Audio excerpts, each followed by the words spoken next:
ಆತ್ಮೀಯ S16 ವೀಕ್ಷಕರೇ, ನಾನು ನಿಮ್ಮವ MI ಅಥವಾ ಮಲ್ಲಪ್ಪ ಜೋತವರು.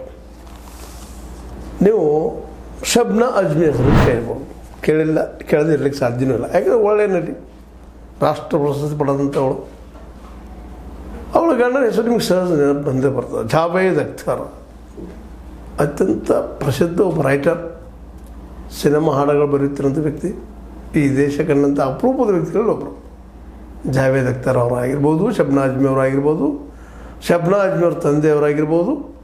ಇವರೆಲ್ಲರೂ ಈ ದೇಶಕ್ಕೆ ಕೊಟ್ಟಂಥ ಕೊಡುಗೆ ಅಪಾರ, ಅದರಲ್ಲಿ ಎರಡು ಮಾತಿಲ್ಲ. ಆದರೆ ಇವರು ವಿಶೇಷವಾಗಿ ಎರಡೂ ಧರ್ಮಗಳಲ್ಲಿ ನಂಬಿಕೆ ಇಲ್ಲದಂಥವ್ರು, ನಾಸ್ತಿಕರಿವರು ಅಂತ ಒಂದು ಅಡ್ಡಿಲ್ಲ. ಅದರಲ್ಲೂ ಜಾವೇದ್ ಅಖ್ತರ್ ಸ್ವತಃ ಹಾಕ್ಕೊಳ್ತಾರೆ, ನಾನೊಬ್ಬ ನಾಸ್ತಿಕ ಅಂತೇಳಿ.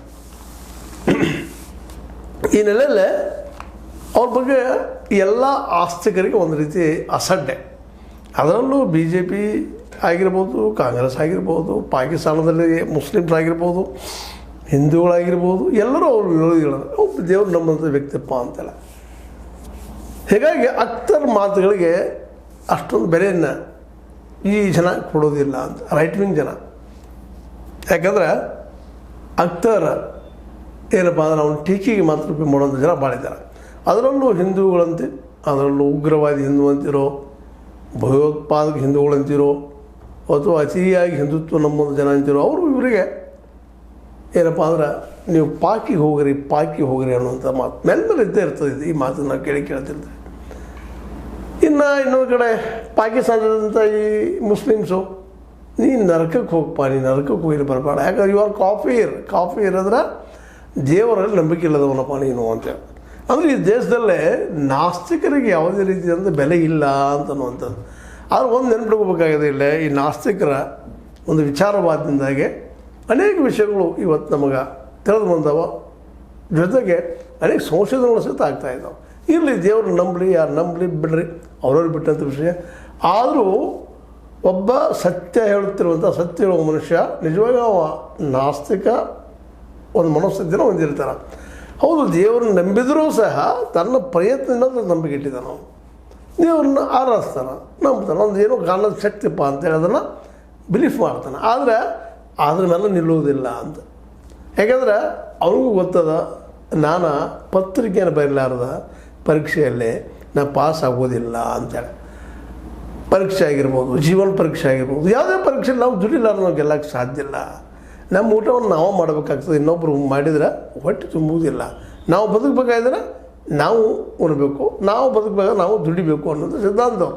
ಈ ಸಿದ್ಧಾಂತವ್ರೆಲ್ಲರೂ ಏನಪ್ಪ ಅಂತಂದ್ರೆ ವಿಶೇಷವಾಗಿ ಆಸ್ತಿಕರಾಗಿ ಕಂಡು ಬಂದ ಸಹಿತ ನಾಸ್ತಿಕತ್ವದಲ್ಲಿ ವಿಶ್ವಾಸ ಇರ್ತಾರೆ. ನಾಸ್ತಿಕ ದೇವರು ಇಲ್ಲ ಅಂತ ಹೇಳುವಂಥವ್ರು, ಆಸ್ತಿಕರಪ್ಪ ಅಂದ್ರೆ ದೇವರು ಇದ್ದಾರೆ ಅಂತ ಹೇಳುವಂಥವ್ರು. ಆದರೆ ಆಸ್ತಿಕರಲ್ಲೇ ಮೂಢನಂಬಿಕೆಗಳು ಬೆಳೆಯುವಂಥ ಸಾಧ್ಯತೆಗಳು ಇರ್ತಾವೆ, ನಾಸ್ತಿಕರಲ್ಲಿ ದೇವರು ಓದಿಲ್ಲ. ಆಯ್ತಪ್ಪ, ಒಳ್ಳೆಯದು ದೇವರ, ಕೆಟ್ಟದ್ದು ದೆವ್ವ ಅಂತೇಳಿ ಸುಮ್ಮನಾಗಿ ಬಿಡ್ತಾರೆ, ವಾದ ಮಾಡಲಿಕ್ಕೆ ಹೋಗೋದಿಲ್ಲ ಅಂತ ಒಂದು ನೆಲಗಟ್ಟಲ್ಲ. ಇವತ್ತು ಜಾವೇದ್ ಅಖ್ತರ್ ಶಬ್ನಾ ಅಜ್ಮಿಯ ಗಂಡ ಅನ್ಬೋದು. ಅವ್ರಿಗೆ ಇಬ್ಬರು ಹೆಣ್ಣಂದರು. ಮೊದಲೇದವರು ಹನಿ ಇರಾನಿ ಅಂತೇಳಿ, ಈ ಎರಡನೇದವರು ಶಬ್ನಾ ಅಜ್ಮಿ ಅವರು. ಇವಾಗ ಮೊದಲೇದವ್ರು ತೀರ್ಕೊಳ್ಳೋಕ್ಕೆ ಕಾರಣಕ್ಕೂ ಅನಾರೋಗ್ಯ ಕಾರಣಕ್ಕೂ ಎರಡನೇ ಮದುವೆ ಆಗ್ತಾರೆ, ಆ ಮಾತು ಬೇರೆ. ಆದರೆ ಈ ಅಖ್ತರ್ ಅವರು ಹಿಂದಿ ಸಾಹಿತ್ಯದಲ್ಲಿ, ಅದು ಸಿನಿಮಾ ಗೀತ ರಚನೆಯಲ್ಲ, ಅದ್ಭುತವಾದ ಕೊಡುಗೆಗಳನ್ನ, ಅತಿ ಶ್ರೇಷ್ಠವಾದ ಹಾಡುಗಳನ್ನು ಕೊಟ್ಟಿದ್ದಾರೆ ಅನ್ನೋದು ಸುಳ್ಳಲ್ಲ. ಇಂಥವ್ರಿಗೆ ಸಹಜವಾಗಿ ಒಂದು ಪ್ರಶ್ನೆ ಮಾಡಿದಾಗ, ನೀವು ಪಾಕಿ ಅಂತ ಕರೀತಾರೆ ಹಿಂದುತ್ವವಾದಿಗಳು, ನೀವು ಪಾಕಿಸ್ತಾನಕ್ಕೆ ಹೋಗಬಾರ್ದು. ಒಂದು ವೇಳೆ ನಿಮಗೆ ಪಾಕಿಸ್ತಾನಕ್ಕೆ ಹೋಗೋದು ಬಂತು, ಅಥವಾ ಇವರು ಹೇಳುವಾಗ ನರಕಕ್ಕೆ ಹೋಗೋದು ಬಂತು, ಇದರಲ್ಲಿ ನೀವು ಯಾವುದನ್ನು ಆಯ್ಕೆ ಮಾಡ್ತೀರಿ ಅಂತ ಕೇಳಿದಾಗ, ನಾ ಪಾಕಿಗೆ ಹೋಗಿಂತಲೂ ನಾನು ನರಕಕ್ಕೆ ಹೋಗ್ತೀನಿ ಅನ್ನುವಂಥದ್ದು.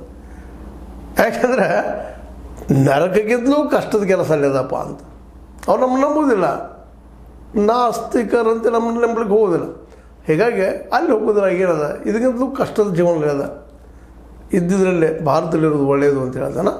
ಕಾಲಕ್ಕೆ ಇಸ್ಲಾಮವಾದವನ್ನಾಗಿರ್ಬೋದು, ಹಿಂದುತ್ವವಾದವನ್ನಾಗಿರ್ಬೋದು, ಎರಡೂ ಅಲ್ಲಗಳದ ವಾಸ್ತವ ಬದುಕುವಂಥ ಅನೇಕ ಕವನಗಳನ್ನು ಬರೆದಿದ್ದಾರೆ. ಅವು ಹಾಡುಗಳಾಗಿದ್ದಾವೆ. ಹಿಂದಿ ಚಿತ್ರಗೀತೆಗಳು, ಹಿಂದಿ ಸಿನಿಮಾ ಜಗತ್ತಿನಲ್ಲ ಜಾವೇದ್ ಅಖ್ತರ್ ಬರೀತಾರೆ ಅಂದ್ರೆ ಅವ್ರಿಗೆ ಅದೊಂದು ಕ್ರೆಡಿಟೇ ಬೇರೆ ಅದ. ಯಾಕಂತಂದ್ರೆ ಅಂಥ ಸದಾ ನೆನಪಿಡುವಂತಹ ಗೀತೆಗಳನ್ನು ಕೊಟ್ಟಿದ್ದಾರೆ. ಜೊತೆಗೆ ಒಬ್ಬ ವಿಚಾರವಾದಿನೂ ಇದ್ದಾರೆ. ಇವ್ರ ಬಗ್ಗೆ ಯಾಕೆ ಆಯ್ಕೆ ಮಾಡ್ಕೋದು ಬರ್ತಪ್ಪ ಅಂದ್ರೆ ಇವತ್ತು ಜೋರು ಹಿಡಿದ ಮತ್ತು ಟೀಕೆ ಟಿಪ್ಪಣೆ ಎರಡು ಕಡೆ ಟ್ರೋಲಿಂಗ್ ಮಾಡ್ತಾರೆ ಇವ್ರಿಗೆ. ಇದು ಹಿಂದೂಗಳು ಮಾಡ್ತಾರೆ, ಇದು ಮುಸ್ಲಿಮರು ಮಾಡ್ತಾರೆ. ಮುಸಲ್ಮಾನರು ಅವ್ರದ್ದಿಂದವ್ರು ನೀವು ನರಕ್ಕೆ ಹೋಗ್ತಿಪ್ಪ ಕಾಫಿರ್ ಇದೆ ಅಂತ ಹೇಳಿದ್ರೆ ಇವ್ರನ್ನ ಪಾಕಿಸ್ತಾನ ಕಳಿಸ್ರಿ, ಇವ್ರು ಜಿಹಾದಿ ಅದಾರೆ ಇವರು ಅಂತ ಇವ್ರು ಕರೀತಾರೆ. ಜಿಹಾದಿ ಅಂದರೆ ಮೂಲಭೂತವಾದಿ ಇದ್ದಾರೆ ಇವರು, ಮ್ಯಾಲೆ ತೋರಿಸೋದಾರೆ ಅಷ್ಟೇ, ಒಳಗೊಳಗೆ ಮಾತ್ರ ಇವರು ಮುಸ್ಲಿಂ ಪರ ಇದ್ದಾರೆ, ಇಸ್ಲಾಂ ಪರ ಇದ್ದಾರೆ ಅಂತೇಳಿ ಹಿಂದುತ್ವವಾದಿಗಳು ಟೀಕಾ ಮಾಡ್ತಾ ಇರ್ತಾರೆ. ಅದು ಶಿವಸೇನೆಯ ನಮ್ಮ ಏನಪ್ಪ ಅಂದ್ರೆ ಉದ್ಧವ್ ಠಾಕರೆ ಅವ್ರ ಶಿವಸೇನೆಯ ನಾಯಕ ಸಂಜಯ್ ರಾವುತರ ಒಂದು ಪುಸ್ತಕ ಬಿಡುಗಡೆ ಸಮಾರಂಭದಲ್ಲಿ ಈ ಮಾತನ್ನು ಮಾತಾಡ್ತಾರೆ ಅವರು. ಅಲ್ಲೇ ಇಡೀ ಎಲ್ಲ ಇಂಡಸ್ಟ್ರಿ, ಅದರಲ್ಲೂ ಸಿನಿಮಾ ಇಂಡಸ್ಟ್ರಿಯಲ್ಲಿ ಎಲ್ಲರ ಜೊತೆಗೆ ಗೆಳೆತನ ಇಟ್ಕೊಂಡಿದ್ದಾರೆ. ಯಾಕಂದರೆ ಮನುಷ್ಯ ಮೊದಲಪ್ಪ ಆನಂದ ಧರ್ಮಗಳು ಅನ್ನುವಂಥ ವಿಚಾರಧಾರೆ ಅವರು.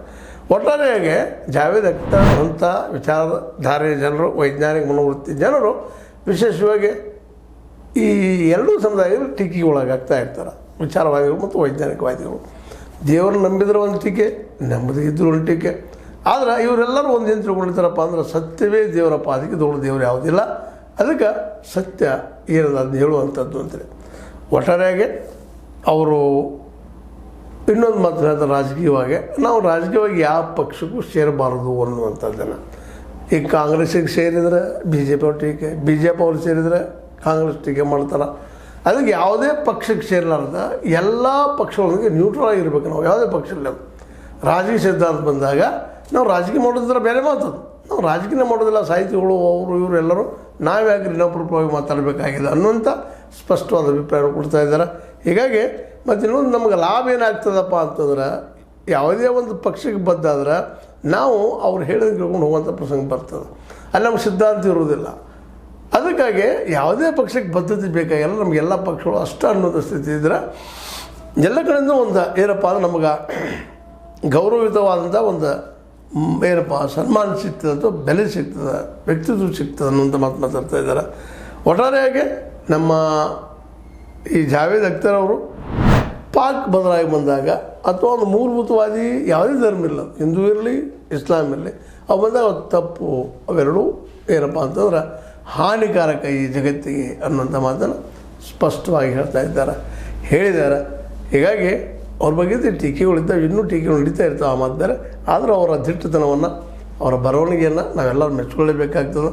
ಯಾಕಪ್ಪ ಅಂತಂದ್ರೆ ಆ ಬರವಣಿಗೆಗಳಂಥ ಗಟ್ಟಿತನದ ಇಹದ ಬದುಕಿನಲ್ಲಿ ಚೆನ್ನಾಗಿ ಬದುಕುವಂಥ ಮತ್ತು ಈ ಇಹದ ಬದುಕನ್ನು ಸವಿಯುವಂಥ ವಿಚಾರಗಳು ಅವ್ರು ಹೇಳ್ತಾ ಇರ್ತಾರೆ.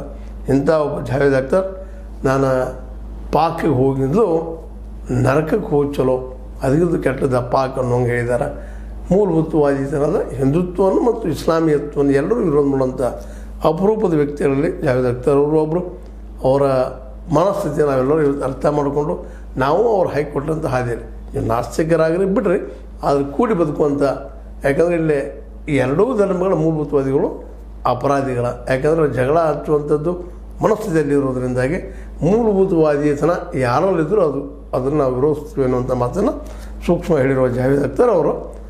ಮತ್ತು ಯಾವುದೇ ಪಕ್ಷಕ್ಕೂ ಬದ್ಧ ಆಗದ ಒಬ್ಬ ಸ್ವಂತ ವ್ಯಕ್ತಿಯಾಗಿರೋದು, ಮಾನವೀಯವಾಗಿ ನಮಗೇನು ಅನ್ನಿಸ್ತದೆ ಹೇಳುವಂಥ ವ್ಯಕ್ತಿತ್ವ ಬೆಳೆಸ್ಕೊಳ್ಳೋದು ಒಳ್ಳೆಯದಂತ ಹೇಳ್ತಾ ಇದ್ದಾರೆ.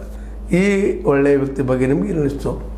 ಟೀಕೆ ಅಂತ ಇರಲಿ, ಟೀಕೆ ಮಾಡಿರಿ, ಏನು ತಪ್ಪಿಲ್ಲ, ಟೀಕೆ ಇರಬೇಕು. ಯಾಕಪ್ಪ ನಿಂದಕರು ಇರಬೇಕು ಅಂತೇಳಿ ಬೇಕು, ನಾವು ತಿದ್ದುಕೊಳ್ಳಿಕ್ಕೆ ಮಾಡಲಿಕ್ಕೆ ನಮ್ಮ ತಪ್ಪು ನಮ್ಗೆ ಗೊತ್ತಾಗಲಿ ಅಂತೇಳಿ ಅದಕ್ಕೆ ಜಾವೇದ್ ಅಖ್ತರ್ ತಪ್ಪುಗಳು ಮುಗಿಯುವಂಥದ್ದಾಗಲಿ. ಮತ್ತು ಜೊತೆಗೆ ಜಾವೇದ್ ಅಖ್ತರ್ ಇನ್ನಷ್ಟು ಗಟ್ಟಿಗೊಳ್ಳುವ ಗಟ್ಟಿ ರತ್ನ ಆಗಲಿ ಅನ್ನೊಂದು ಈ ಸಂದರ್ಭದಲ್ಲಿ ಹೇಳ್ತಾ ಮತ್ತೊಮ್ಮೆ ಅವ್ರ ಮಾತನ್ನ ನೆನಪಿಸ್ಕೊಂಡ ಪಾಕಿಗೆ ಹೋಗಿಂದಲೂ ನಾವು ಏನಪ್ಪ ಅಂತಂದ್ರೆ ನರಕರ ಆಯ್ಕೆ ಮಾಡ್ಕೊಳ್ಳೋದು ಒಳ್ಳೆಯದು ಅಂತೇಳಿ. ನಿಮ್ಗೆ ಏನು ಅನಿಸ್ತದೆ ನೋಡಿರಿ. ನಿಮ್ಗೆ ಯಾವ್ದು ಅದು ಲೈಕ್ ಮಾಡಿ, ಶೇರ್ ಮಾಡಿ, ಕಮೆಂಟ್ ಮಾಡಿ. ಜೊತೆಗೆ ಸಬ್ಸ್ಕ್ರೈಬ್ ಹೋಗಿ ನಿಲ್ಲಿಸಿ ಹೋಗ್ಬೇಡ್ರಿ. S60 ನ್ಯೂಸ್ ಅರ್ಥಾತ್ ಸೀತಾರಾಮ್ ಇದು ಸತ್ಯದ ಕೈಗಂಡಿ ವಂದನೆಗಳು.